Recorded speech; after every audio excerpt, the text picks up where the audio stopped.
In 1939, the United States Navy made a decision that quietly dictated how every American home would be built for the next 80 years.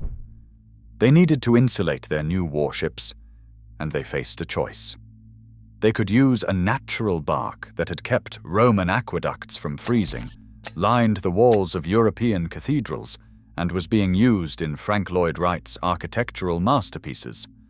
Or they could choose a brand new synthetic product patented just 1 year earlier by a company that had never built anything before.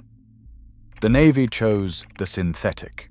They chose the one that could be manufactured, monopolized, and owned. What happened next is the story of how an ancient material that outperforms everything we replaced it with was erased from every wall in America, and why the walls of your home may still be paying the price. Welcome to Nature's Lost Vault. The archive opens in the forests of southern Portugal. For 60 million years, the cork oak, Quercus suber, has grown here. It is a tree that defies the rules of forestry. Harvest its bark, and the tree does not die. It regenerates. The second harvest is better than the first. The third is better than the second. A single tree, first stripped at age 25, will produce superior cork every 9 years for 3 centuries. One tree, 12 harvests, 300 years. The Romans knew exactly what they had. They used it to insulate the aqueducts carrying fresh water to 1 million people.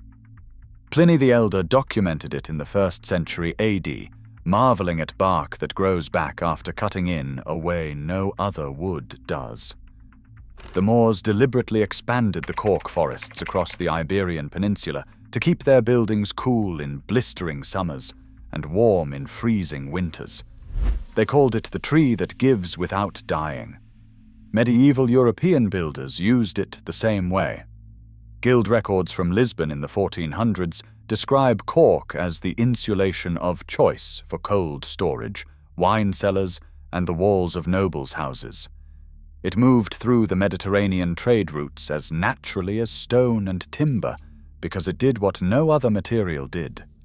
It regulated temperature, resisted moisture, absorbed sound, and refused to burn. All from the bark of a tree that grew back on its own. By the time America was industrializing, cork had crossed the ocean.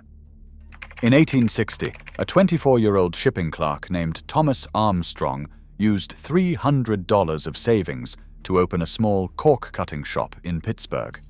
By the 1890s, he was running the world's largest cork company. Through the early 1900s, Armstrong Cork built corkboard insulation into the walls of the Mayo Clinic, the Chicago Congregational Church, and the White House. The process was natural alchemy. Take granules of raw bark and press them under high heat. The heat releases suberin, a waxy compound inside every cork cell, which binds everything together. No chemical additives, no toxins, no binder required. Then, in 1891, something unexpected happened at a life jacket manufacturing plant. Workers discovered that when cork granules were subjected to pressure and heat, the material changed. It transformed, becoming lighter, more uniform, with even better insulating properties than raw bark. Expanded cork was born by accident, the same way most great discoveries are. What came out of that press was a rigid board that architects immediately recognized as extraordinary. Le Corbusier specified it. Walter Gropius specified it. Frank Lloyd Wright built it into falling water in 1937 and into every project he cared about until the end of his life. These were not men who accepted second best. Then came the war, and the equation permanently changed. By 1940, the United States was importing nearly half the world's entire cork production, for military gaskets, for ammunition casings, for the sound insulation lining the interior hulls of American submarines, and for the bombers flying across the Atlantic. When Germany blockaded the Atlantic shipping lanes, the Department of Commerce issued a classified report titled "Cork Goes to War." The material was placed under government allotment, with restricted use and prioritized for defense. When Crown Cork and Seal's Baltimore factory burned in 1940, the FBI opened an investigation. Nazi sabotage was suspected. A piece of tree bark had become a national security matter. While the natural supply chain was frozen solid, a new company in Toledo, Ohio, was making its move. Owens Corning Fiberglass Corporation received its patent for glass fiber in 1938. 1 year later, the U.S. Navy Bureau of Ships designated their product as the standard insulation for all new warship construction. During the war years, the company embedded itself deep inside the military procurement system, building relationships with the engineers and administrators who would design the post-war American home. They learned mass production. They learned government contracting. When the war ended, they turned that infrastructure toward the largest building boom in human history: the American suburb. In 1957, Owens Corning launched a national campaign called the Comfort Conditioned Home. Their salesmen were in every city, their product in every trade catalogue, their specifications written into the training of every new builder coming out of the post-war era. The natural supply chain for cork, all of it imported from Portugal and Spain by ship at higher cost, had no equivalent machine behind it. In 1965, United States building codes changed. All new homes were required to have insulation in the walls for the first time. The codes did not specify fiberglass by name. They did not need to. The market had already been captured. But here is what almost no one knows. Before those codes were written, the government itself had tried to stop Owens Corning. By 1949, the company had become so dominant that the U.S. Department of Justice sued Owens Corning for illegally monopolizing the fiberglass industry. A federal court agreed. A consent decree was issued, requiring Owens Corning to license their patents to competitors. That is not the behavior of a company winning on merit. That is the behavior of a company that had captured a market so completely that the government had to intervene. The cork industry had no antitrust lawsuit filed against it. It simply had no lobby, no domestic factories, no salesmen embedded in the building codes. Even Armstrong Cork, the company that spent 80 years building America's natural insulation industry, surrendered. Their own corporate records from the 1950s document the pivot in plain language. Cork was largely replaced by chemicals and synthetics as the basis of the company's products. A century of knowledge, dissolved in a single decade. What replaced it was a tragedy disguised as progress. By pure R value, the industry's standard measurement of thermal resistance, cork outperforms fiberglass per inch. Cork runs from 3.6 to 4.2 per inch. Standard fiberglass bats run from 2.9 to 3.8 per inch. But R value is only part of the story. Foam insulation and fiberglass lose their thermal resistance over time through off-gassing, as the chemical agents inside them slowly escape and performance degrades. Cork's R value is unchanged after 50 years. The same board installed in 1970 insulates exactly as well today as the day it was pressed. Then there is the thing the industry did not tell anyone for 70 years. From the very beginning, fiberglass was held together by a binder. That binder was phenyl formaldehyde, a compound the International Agency for Research on Cancer classifies as a known human carcinogen. For 70 years, millions of American homes were wrapped in a material that off-gassed cancer, causing compounds into bedrooms, nurseries, and living rooms. The Healthy Building Network spent years documenting the exposure and pressuring manufacturers to change. They resisted. They argued the levels were too low to matter. The last major U.S. fiberglass manufacturer did not remove formaldehyde from its residential insulation until 2015.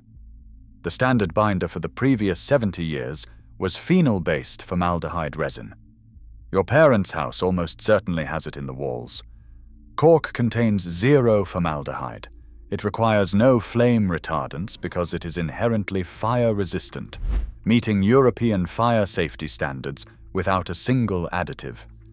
When cork reaches the end of its service life, you can compost it. When fiberglass is torn from a wall, it goes to a landfill where it will remain for centuries. And cork does one more critical thing that fiberglass cannot. It breathes.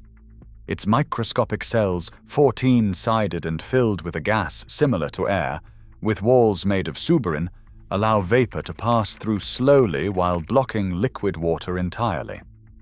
In a wall assembly, this means moisture that enters the cavity can dry out. Fiberglass traps moisture.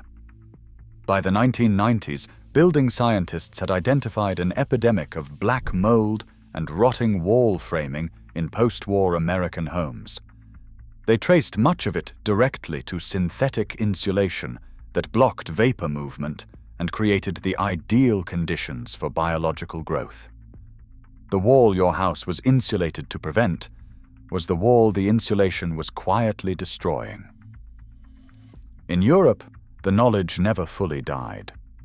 Passive house designers in Germany and Austria, the most rigorous building performance movement in the world, have returned to cork as the exterior insulation layer of choice. In Portugal, the tradition never broke. A builder in Lisbon wrapping a building exterior in cork today is continuing an unbroken line back to the moors. You can do the same.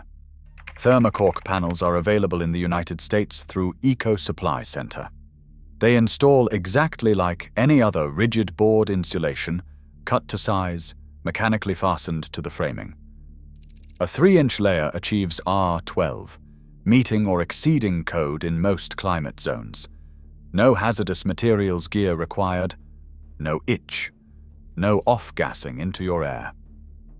And the consequences of choosing it reach 6,000 miles. The cork oak forests of the Iberian Peninsula are classified by the World Wildlife Fund as a biodiversity hotspot, home to the Iberian lynx, the imperial eagle, and the ecosystems that prevent desertification across a region already losing ground to drought. Every tree stripped of its bark absorbs 5 times more carbon to regenerate than an unharvested tree. The forests are massive carbon sinks, but they survive only if the bark has economic value. When cork disappeared from American walls, the forests lost their largest market. Without that market, the economic logic of the montado, the traditional cork forest landscape, managed the same way for 2,000 years, begins to collapse. When you insulate a wall with cork, you are not just choosing a building material. You are funding the oldest managed forest ecosystem on Earth. A patent filed in 1938 did not erase it. A building code written in 1965 did not bury it. A generation of toxic pink bats could not replicate what this bark can do. The tree is still standing in the same forests the Romans mapped, waiting, as it always has, to give what it has always given. All it asks is that we remember it is there. If this vault opened something for you, subscribe to Nature's Lost Vault and hit the bell. Every like and every share preserves what they tried to erase. The next vault opens soon.